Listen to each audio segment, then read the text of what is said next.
Washington, AP. Donald Trump heard words from a judge that the judge didn't speak, as the president reached to denounce the Russia investigation as a hoax and celebrate an exoneration he wasn't given.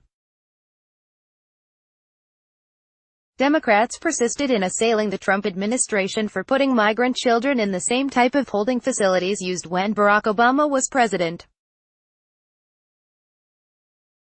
A look at some of the political rhetoric over the past week. Trump INVESTIGATIONSTRUMP, both the judge and the lawyer in the Paul Manafort case stated loudly and for the world to hear that there was no collusion with Russia, tweet Friday about the case of his former campaign chairman. The facts: this did not happen, loudly, quietly or at all.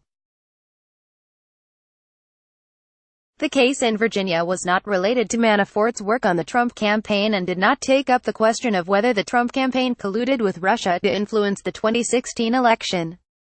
Manafort was convicted for tax and bank fraud related to his own work advising Ukrainian politicians. Judge T.S. Ellis III neither cleared nor implicated the president. Ellis emphasized that Manafort was not before this court for anything having to do with collusion with the Russian government, ____. Trump, Manafort's lawyer, went out of his way to make a statement last night: no collusion with Russia. There was absolutely none. The judge, for whatever reason, I was very honored by it, also made the statement that this had nothing to do with collusion with Russia. So keep it going.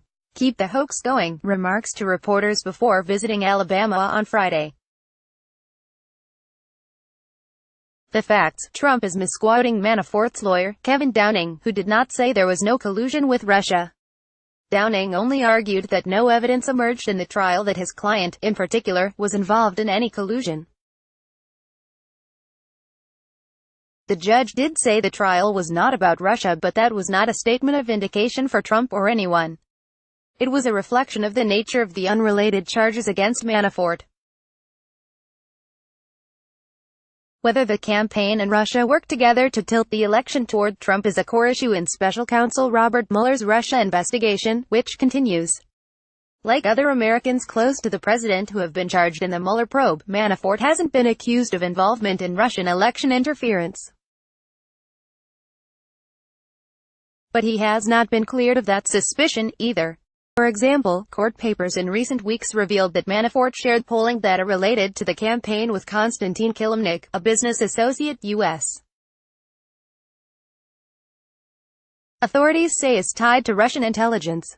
A Mueller prosecutor has said that an August 2016 meeting between Manafort and Kilimnik goes to the heart of the Russia probe, ____ Trump, on turning over documents requested by congressional committees. President Obama, from what they tell me, was under a very similar kind of a thing, didn't give one letter. They didn't do anything. They didn't give one letter of the request. Many requests were made, they didn't give a letter, remarks Tuesday. The facts: not true. The Obama administration gave Congress hundreds of thousands of pages of documents requested in oversight investigations. The Obama White House turned over tens of thousands of documents to the Republican-led investigation of the deadly attack on the U.S. diplomatic mission in Benghazi, Libya, for example, and the State Department released hundreds of Hillary Clinton's emails from that time, when she was Secretary of State. The Obama administration also gave Congress volumes on the collapse of the solar energy firm Solyndra. It resisted turning over documents on the botched Operation Fast and Furious gun trafficking probe until a court forced it to release them to Congress. It is a false and ridiculous claim that we didn't respond to oversight requests from Congress during the Obama administration. Andy Wright, who helped manage those requests in the Obama White House, told the Associated Press. Trump was responding to a House Judiciary Committee effort to get documents from 81 federal agencies, people and organizations as part of an investigation into possible obstruction of justice, corruption and abuse of power, ____ children in CAGESREP. Kathleen Rice, Democrat of New York. It was a policy announced by the Attorney General of this country that families were going to be separated. That was a policy. He did not say we're going to start enforcing a law. It was a policy by this administration that only ended when there were pictures of little kids in cages that had been ripped away from their parents. House hearing Wednesday. Rep. Mark Green, Republican of Tennessee, in regard to the child separation, and then, we talked about the cages here. As I recall, the images that circulated around the internet were actually from the Obama administration. They later found out that the picture that circulated the internet of a child in a cage came from the time frame when it was the Obama administration. House hearing Wednesday. The facts. Green is correct. Some Democrats continued to evoke images of children in cages that spread online at the height of the family separation controversy and sparked rage over supposed Trump administration cruelty. But the pictures in question were taken by the AP in 2014 and depicted Obama administration detentions of children. They were widely misrepresented as illustrating Trump-era detention. The Border Patrol temporarily houses children who are apart from families in the same facilities used by the Obama administration. They are chain-link enclosures inside buildings, which Democrats call cages. The Homeland Security Department's Inspector General testified to Congress this past week on conditions for detainees. John Kelly, the Inspector General, faulted the department for keeping children for longer periods in facilities meant for short-term detention. But he said the facilities his office inspected were in compliance with standards. The children had access to hygiene items and clean bedding, he said. We did not encounter issues with temperature or ventilation, access to emergency medical care, supervision or access to phones.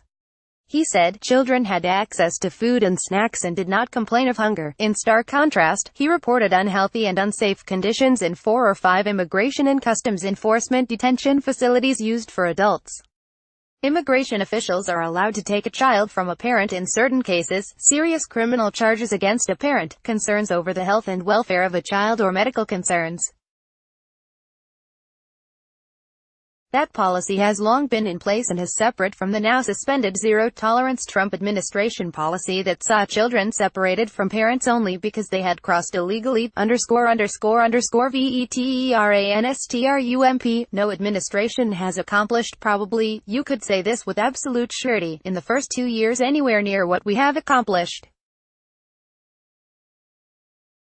Whether it's the tax cuts, whether it's regulation cuts, whether it's the Veterans Administration, what we've done with the Veterans Administration with choice and so many other things that nobody thought would be possible to get past, remarks Tuesday. Trump, we're extremely proud of choice. It's been many decades that they've been trying to get choice where a veteran can go out and see a doctor if the lines are long, remarks Tuesday. The facts, you wouldn't know from Trump's boasting that it was Obama who won passage of the choice program. Trump is expanding the program. Its ultimate scope remains uncertain, in part because of questions of money. Trump, supporting veterans in distress is a critical priority for our entire administration, everybody in the administration. Every VA medical center now offers same-day emergency mental health care, remarks Tuesday. The facts, this may be the case, but again it happened before Trump took office. VA's effort to provide same-day primary and mental health care when medically necessary at every VA medical center was publicized in April 2016, during the Obama administration. By late 2016, the department's blog announced that goal would be achieved by year's end. A December 23, 2016, article in the Harvard Business Review cites new same-day services at all VA hospitals as evidence of notable progress at the department. Former VA Secretary David Shulkin told Congress. In late January 2017 the services already were fully in place. Associated Press writers Zeke Miller, Colleen Long and Eric Tucker contributed to this report. Find AP fact checks at http://opni.ws/2kbx8bd. Follow at App Fact Check on Twitter, https://twitter.com/appfactcheck.